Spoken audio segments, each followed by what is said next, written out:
It is the SMT Media Network.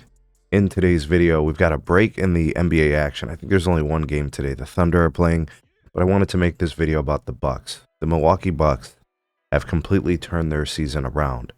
When I thought they were dead in the water, after watching them for the first couple of weeks in this younger season, they looked horrible. I mentioned things like a lack of an identity. I thought offensively they were inconsistent. Defensively, they were a shambles. They were just awful. Horrible rotations, lack of closeouts, giving up a bunch of offensive rebounds. It was just awful. But since those first few weeks, they have made adjustments. They have righted the ship. And I would say that I would qualify them as one of the top teams in the Eastern Conference. And to me, I think they're moving in the right direction to possibly finish as the number 2, best case scenario, possibly finish the number 2 team in the East. I think more realistically, it's also possible they could finish number 3. Now, I think they currently stand at number 4. We're going to talk about that in a bit, but I want to talk about the team and how they've really turned things around. So I want to start first by where the team ranks amongst all the teams in the league. Some of their highlights, what are their strengths? Well, the Bucks are offensively a 13th ranked scoring offense. I'm not sure what those first few weeks did for their scoring offense rating, but since that point, it must be very high. They've become a very efficient team. They have an effective field goal percentage that is 4th ranked in the league.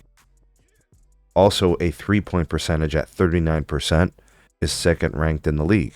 And they don't take a lot of threes. I think they kind of like are middle to the road, or actually in the back third of the league in 3-point attempts, but when they take them, they make them. Their shooting percentage at 48% for a team is number 6 ranked in the league. So those are some of their offensive strengths. And then defensively, they're the number 8 ranked scoring defense in the league. Number 2 in opponent's effective field goal percentage. Their opponent 3-point percentage is 34.7, ranks them 6th best in the league. Their opponent shooting percentage is 44.6, which is number 2 ranked in the league.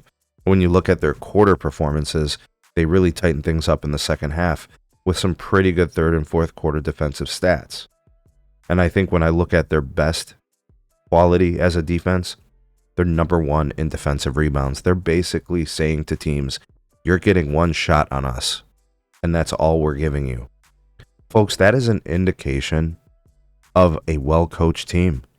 I have been really critical of Doc Rivers, but I think between him and Darvin Ham, I think they have done a really nice job of getting this team to buy in defensively, have a system in place that works for them, commit to it, and it shows. Now, offensive rebounds, they're like 30th in the league, so I'm not going to say that they're doing good there. But for whatever reason, they're holding teams to one shot, and they're getting that rebound, which limits how much teams can score on you because you're limiting their possessions. Now, from the turnover perspective, taking care of the ball, that's really important. They're like 12th ranked in the league, so nothing spectacular, but they're better than 18 teams or so on any given night. All right, so they're doing a fine job. They're taking care of the ball. Now, from your player output, Giannis is a force. This guy is incredible. He's played 37 games this year. He's averaging about 35 minutes a game, over 31 points a game. He's averaging 12 rebounds a game, 6 assists a game. He's just a shade under a steal. He's averaging a block and a half. He's been incredible. It's a shame that he's not really in the recent, MVP talks. I mean, he's in there, but you just got Joker who's playing at an all-time great level. He's just incredible, right? And I will say that it's possible some would consider Giannis to be better because he plays both sides of the ball. But I think just, the offensive output that you get from Joker night in and night out with the assists and the scoring, he's just so much to deal with, and he's so consistent. His shooting is very good for a big. He's hitting threes.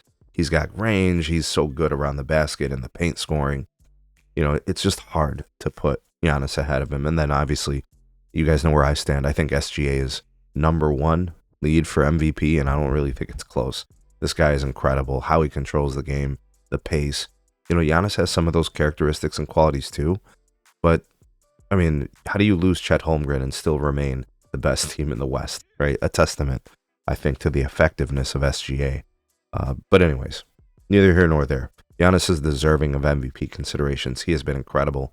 The supporting cast for the Bucks, Dame Lillard, he's played in 36 games this year. He's been generally pretty available, 25 points a game.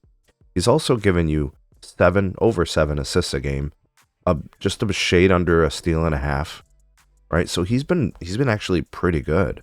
He's averaging just a shade under 5 rebounds a game. He's been a very productive player this year, and in games where Giannis hasn't played, he's had to do with a lot of the heavy lifting, and he's been good.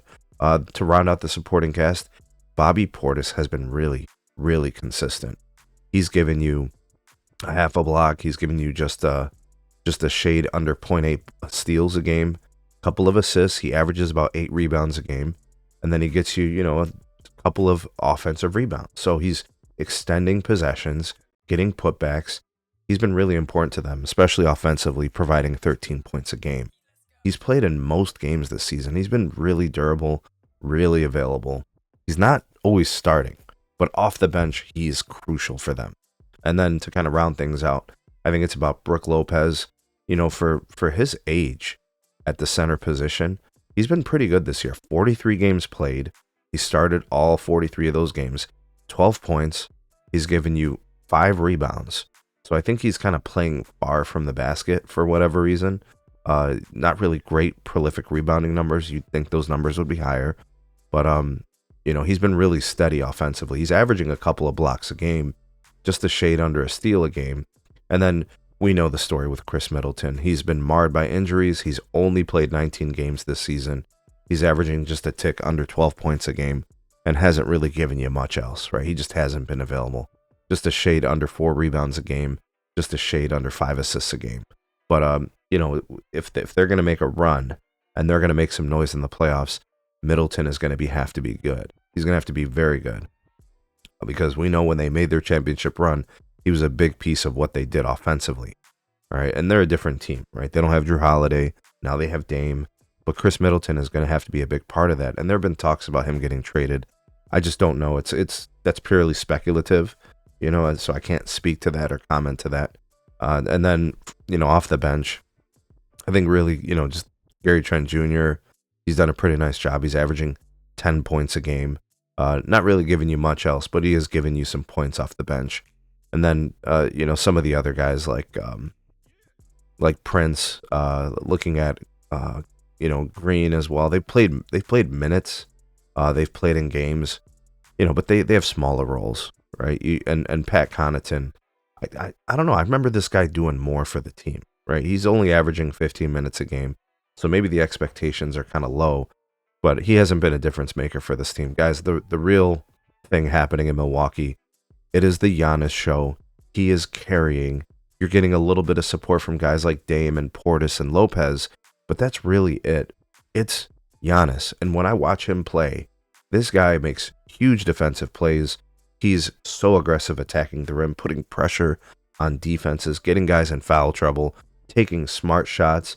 I'd say his jump shot's gotten a little bit more reliable, right? He's not really taking all the threes. He's not a good three-point shooter. When I look at his free throw shooting, it's probably below average, right, for his position. Maybe, I don't know. Most people put him as a power forward, right? So maybe it's kind of close to where it should be or whatever. But he's been incredible this year, and the Bucks have turned things around. I wanted to make this video because, I'm trying to round out my content. I want to cover everything in the association. I don't just want to talk about the Lakers or LeBron. And I know you guys like the videos. You guys watch those.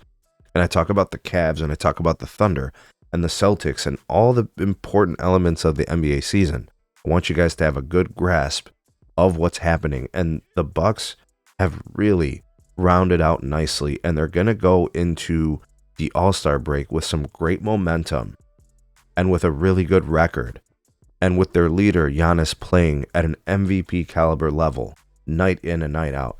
It really has been nice to see the Bucks turn things around. Now that's a problem for me as a Cavs fan, because I know Milwaukee's the type of team we could see in the second round. or something along those lines, right? And they're going to be a force to be reckoned with as long as they're healthy. But we'll see how the rest of the season plays out. You guys got to make sure you're watching the Bucks. They are a good team. They're well coached. They're consistent now. They're playing very well defensively. And offensively, they've got one of the most unstoppable players in the league. Giannis is incredible. The guys are playing great ball. And they are going to make noise the rest of the season. And look out for them in the playoffs. They are absolutely dangerous if they're healthy.